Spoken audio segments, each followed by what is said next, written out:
This prison is dubbed the Wall for its strength and fortification. In 1996, one of the inmates of this prison decided that it was time to escape, but escaping was difficult and required careful planning. He wouldn't be able to execute this operation alone, so he gathered 6 of his colleagues, forming a team with diverse skills. This team faced difficulties and challenges that didn't cease throughout their operation. At the final stage of their operation, 2 of them were digging in the escape tunnel when suddenly alarms blared in the prison due to a prisoner stabbing a guard. The prison went into emergency mode while they were in the tunnel, and the guards began escorting the prisoners back to their cells one by one. How would these 2 escape from the tunnel without being detected while the prison was in a state of emergency? This situation is just one of many that will keep you on edge in this story. It's filled with thrilling events and bold actions taken by the inmates during their operation. I won't spoil any details, so let's dive into the video. Hello and welcome. The name of this prison is the Western Prison in the city of Pittsburgh, located in the state of Pennsylvania, USA. It is one of the oldest prisons in America and the whole world. Imagine that it was built in 1882 and was closed in 2005, meaning it stood and operated for 123 years. Of course, when it was established in 1882, it was considered one of the most modern prisons and the most advanced. It was originally founded as a respectable correctional institution aimed at rehabilitating the prisoners who entered it. However, after more than 100 years passed, it turned into a place more akin to hell, like many American prisons. We don't need to delve into the depths of the depravity of the American prison systems, but this prison was considered one of the toughest prisons, to the extent that it was dubbed the Wall. For over 100 years, no prisoner managed to escape from it. Just looking at its exterior, it resembled a fortified castle with massive walls made of reinforced concrete and solid stone, impossible to breach. These walls also extended 3 meters underground, and internally, the prison was fortified with further gates at each cell and section, along with a large number of external surveillance towers and security systems, not to mention a significant number of guards. One of the inmates of this prison was a man named Nunu Ponce. The name sounds a bit cute, Nunu. But this Nunu was no easy man. He ended up in prison because he was a safecracker, specialized in cracking safes and stealing their contents.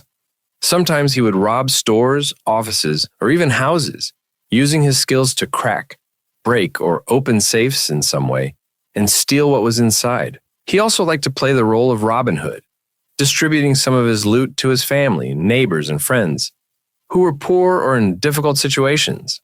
But, of course, the lion's share always went to himself. He would buy expensive cars, dine in the finest restaurants, and frequent luxurious places.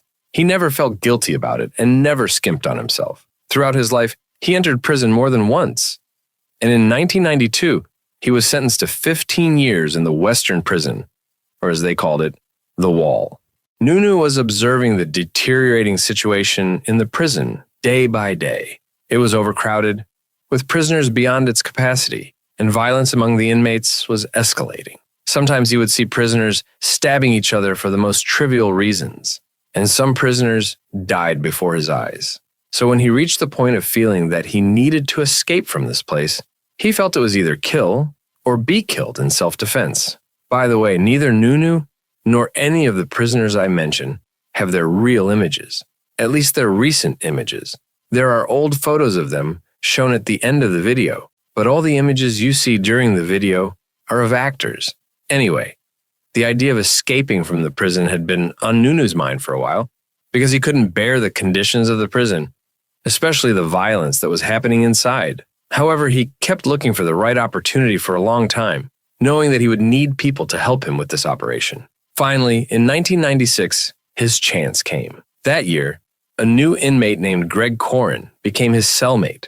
The two quickly got to know each other and became friends. They had a lot in common, and their personalities clicked. Nuno felt that he could trust Greg and that they could start planning their escape together. One day, Nuno sat down with Greg and opened up about the idea of escaping from prison. Greg immediately got excited about the idea and told him that he was in. They started brainstorming and came up with several ideas.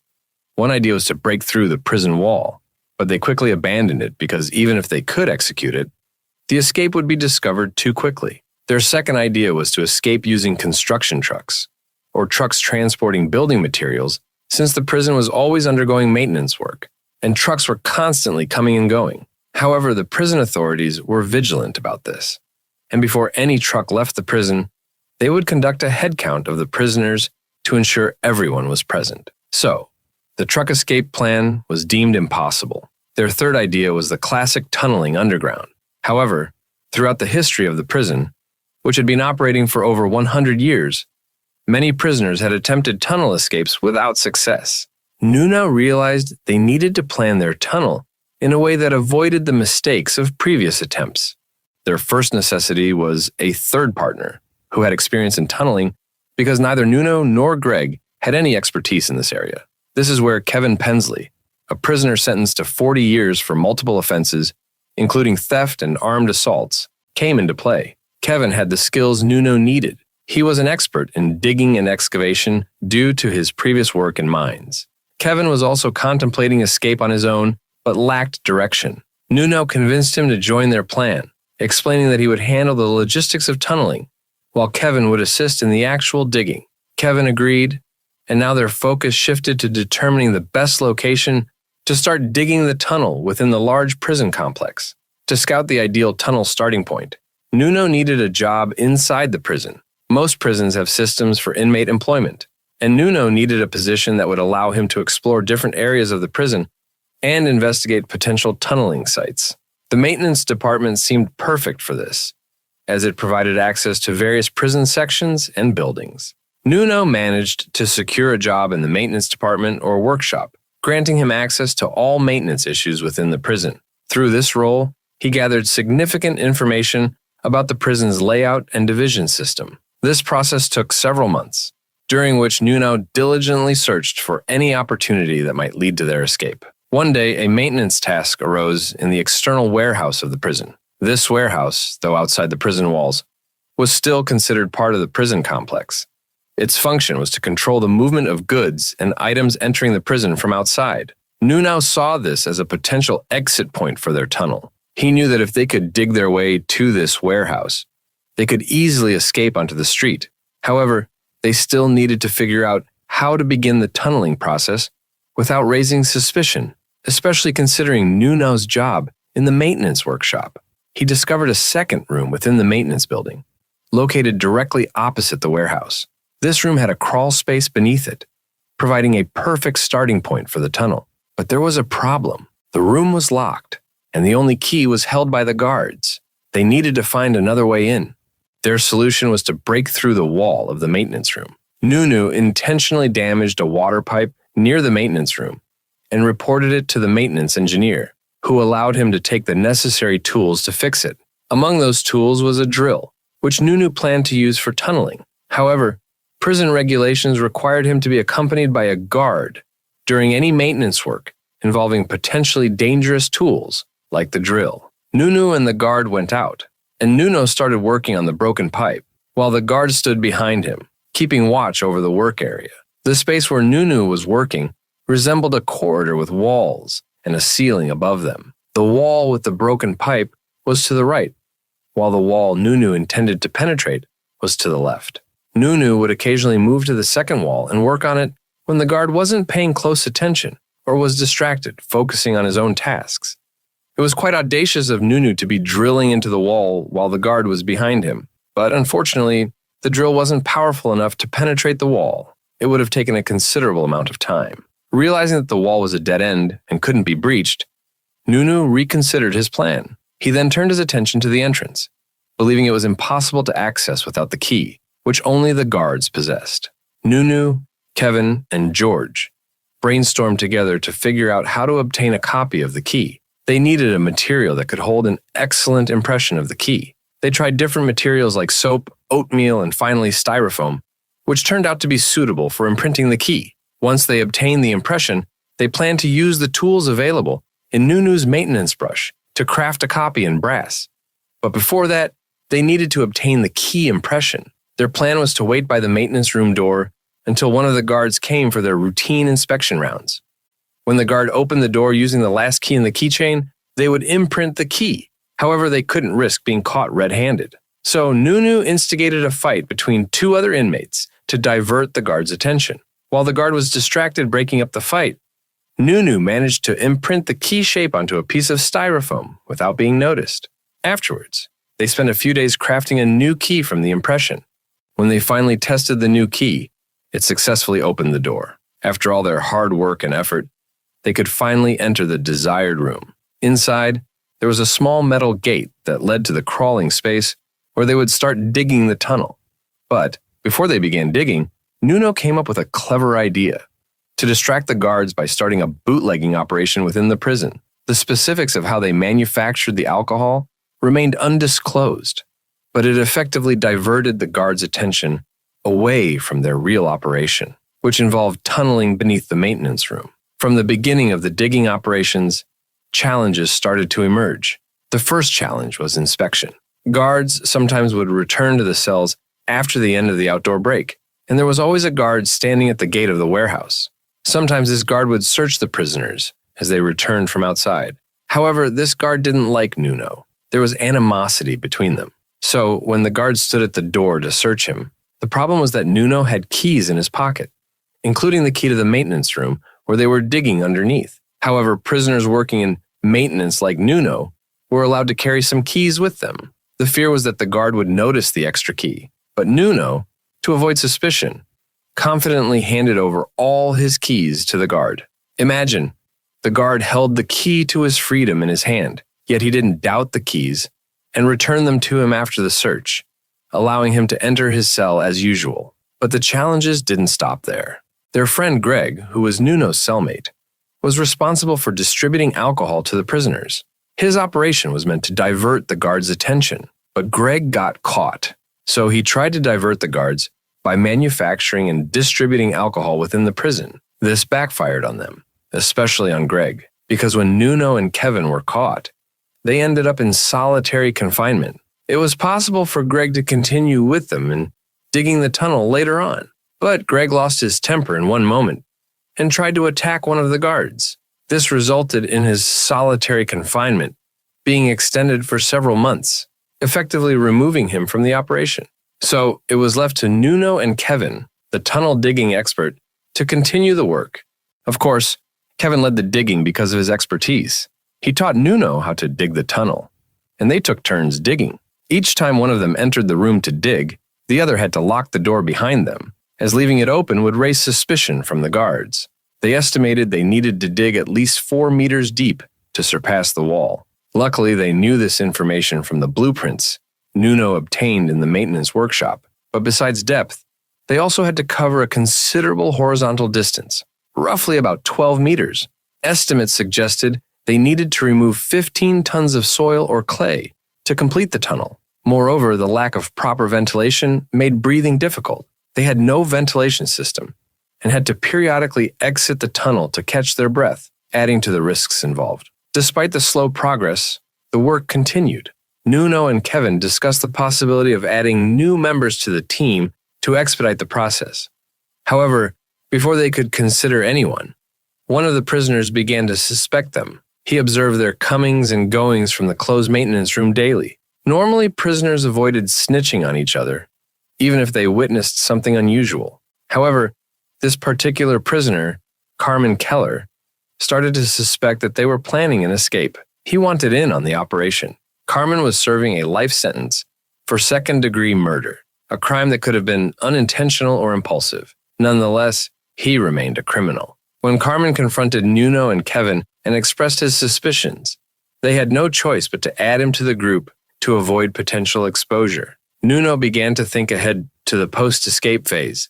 They would need a car to take them away from the prison area once they emerged from the tunnel. Unfortunately, neither he nor his associates knew anyone outside the prison who could help them. Therefore, Nuno decided to add a fourth member to the group, someone with connections outside.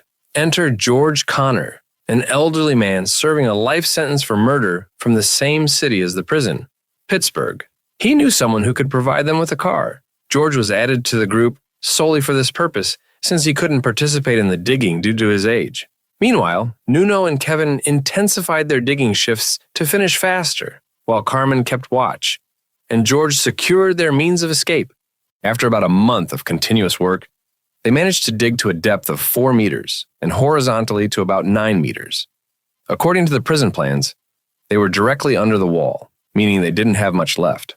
Most of the work was done, but there was always the danger of being exposed at any moment. And indeed, disaster struck on a day in December 1996.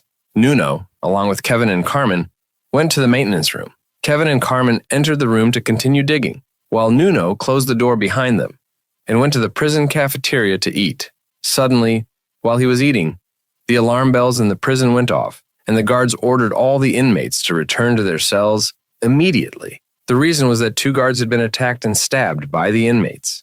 Naturally, an incident like this immediately put the prison in a state of emergency, and all the inmates had to return to their cells immediately. They were counted one by one and even searched. Now, the problem was that Kevin and Carmen were locked in the maintenance room, digging in the tunnel, and Nuno and all the inmates were required to return to their cells immediately. So, what was he going to do? How would he get his companions out of the room? Because if he didn't get them out, their plan would be exposed, and their sentences would be doubled, and they would be put in solitary confinement for a long time. He had to come up with a quick solution to this problem. The guards started gathering the inmates and returning them to their cells. And when Nuno was standing in line for his cell, he asked 2 of the prisoners to cause a disturbance.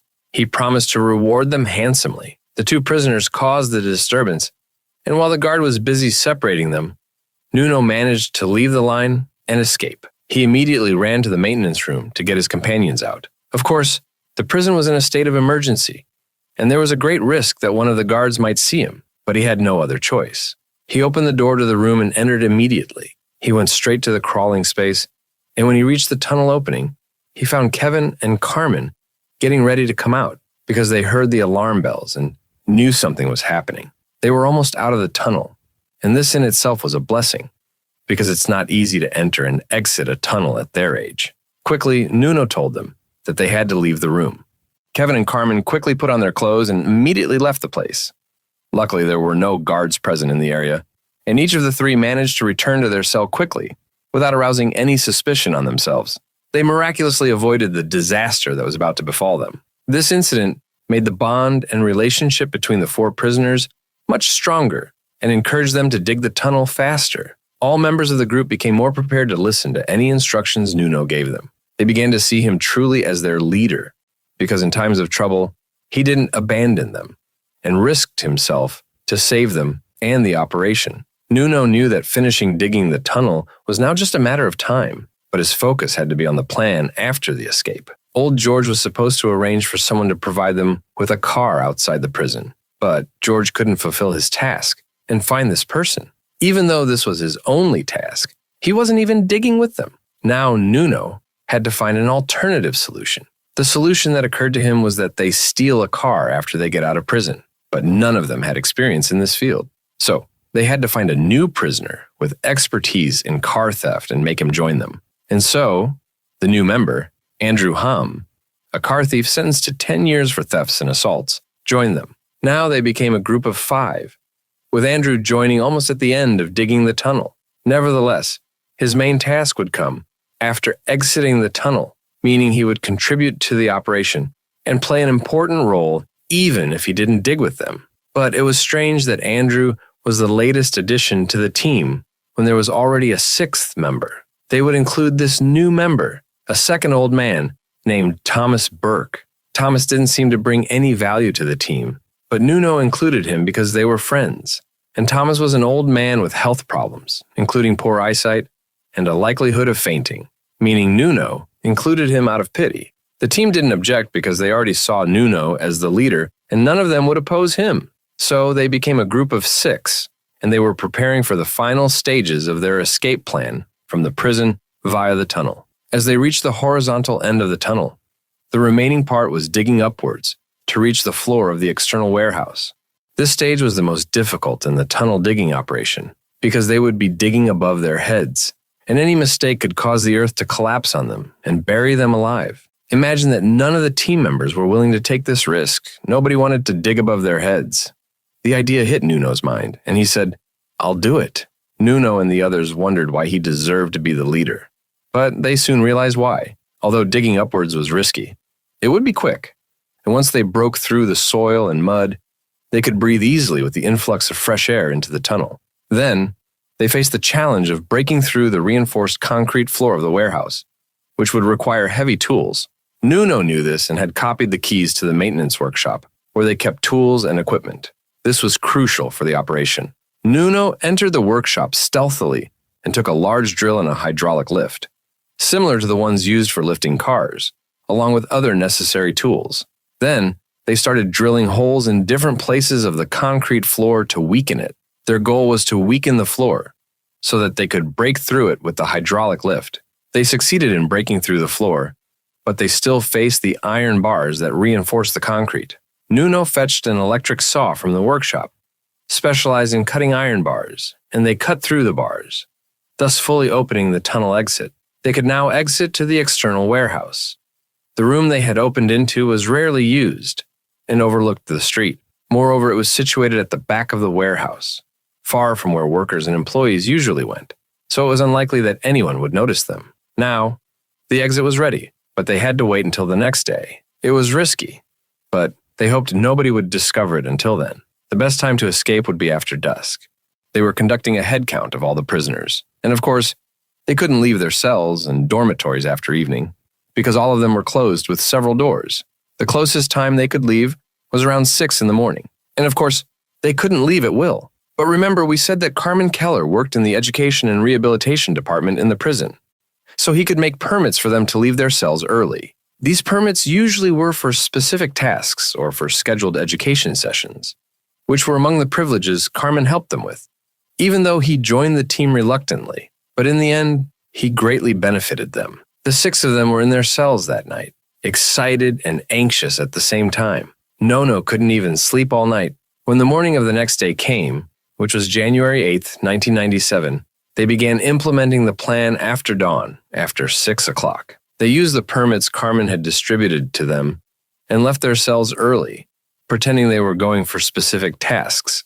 But of course, they were all heading to the maintenance room for the tunnel. They had to move quickly because the morning prisoner count was at 10, and they needed every minute to get as far away from the prison as possible. The 6 of them reached the maintenance room and entered together, closing the door behind them. They decided that Kevin would be the first to enter the tunnel, and Nono would be the last. They left the elderly and Andrew, the car thief, in the middle because they had not worked on the tunnel before. It was their first time entering it. They left them in the middle to help them if they encountered any problems or issues during the crossing. Crossing the tunnel was crucial and not easy at all, especially for the elderly, especially Thomas, whom they added to the team out of pity for his health condition. He was weak and sick, so it was certainly going to be difficult for him to cross the tunnel. Indeed, they faced some problems during the crossing with the elderly, causing delays. But after effort and helping each other, they managed one after the other to come out from the other side.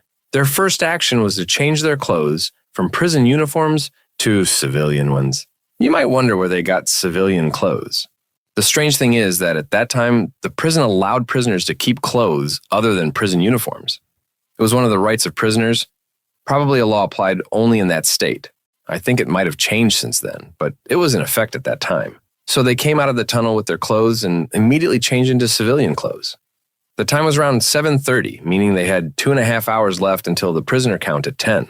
Now they had to figure out how to leave the warehouse without being detected, especially since there was a prison surveillance tower right above the gate they wanted to exit from. Most likely the guard in the tower would see them, but Nono had thought about this. That's why he brought with them helmets stolen from inside the prison. Each of them put a helmet on their head, and the plan was for them to pretend they were workers coming out of the warehouse. In the end, they were now outside the prison, so the guards were supposed to assume they were coming out from inside the prison, especially if their clothes were like the workers. The 6 of them exited from the side door of the warehouse with confidence. Even Nono raised his head to the guard and greeted him, and the guard returned the greeting. It was like a comedic scene, but after all, we can't blame the guard. How could he know right away? Their next task was to steal a car, so when they got a little distance from the prison, the car thief Andrew managed to open one of the car doors and, with his expertise, started the car by connecting the wires. Then, they all got into the car and started moving away from the prison. The plan was for them to go to Texas because Nono had acquaintances in that state, and he could arrange fake IDs for them in the prison. When the morning count of prisoners began at 10 o'clock and the guards couldn't find the 6 prisoners, they realized they had escaped. Immediately, they informed the police and security authorities, who began searching the area around the prison. However, what they didn't know was that the 6 prisoners had been on the road for over 2 hours, distancing themselves from the prison by a respectable distance of over 200 kilometers. Newspapers published articles about the major escape and printed photos and names of the prisoners the following day, along with the Nunu line, revealing their plans to first head to the state of Texas, then from Texas to Mexico, and after that, they would move to a country in South America, allowing them to reach their first stop, which was the state of Texas. But now, to cross from Texas to Mexico, they needed to procure forged identities for themselves. Nunu had contacts in the state who could arrange forged identities for them, but it would take time. So he contacted this person he knew and started the process of making the forged identities. During this waiting period, the 6 prisoners stayed in one of the secluded hotels in Texas, not even a proper hotel, more like a cheap inn, but it was a place where they could stay and rest. Fast forward to January 14th, 1997, 6 days into the escape operation, and the police were still searching for them, having no idea of their whereabouts. However, on that day, the police received a tip-off from Thomas Burkle's relative about his sickly grandfather. His relative informed the police that Thomas had been admitted to a hospital in Texas. This was the first lead the police got, indicating that the prisoners were likely still in Texas. Thomas's grandfather had a drug problem, and it seemed he had a relapse while they were at the hotel. His condition worsened, and Nunu confronted him about why he was using drugs in such a situation. After a heated argument, Thomas decided to leave the group. After leaving the group and exiting the hotel, he seemed to have fallen while walking on the street. An ambulance picked him up and took him to the hospital, where they contacted his family. His relative then called the police and informed them of the situation. The police then broadened their search to all the prisoners in Texas, believing they were still together. Patrols and search operations intensified in Texas. Fast forward to January 18th, 1997, 10 days into the escape operation, and Nunu and his associates were still waiting for their forged identities. On that day, Carmen and Nunu were out for a drive when they were spotted by a patrol car. The police tried to stop them, but they didn't comply. Carmen, who was driving, stepped on the gas and sped away. The situation escalated into a chase, with police cars pursuing them from street to street. Eventually, Carmen stopped the car near a forest, and both he and Nunu fled on foot. The police caught up with them, apprehending Carmen while Nunu managed to escape into the woods.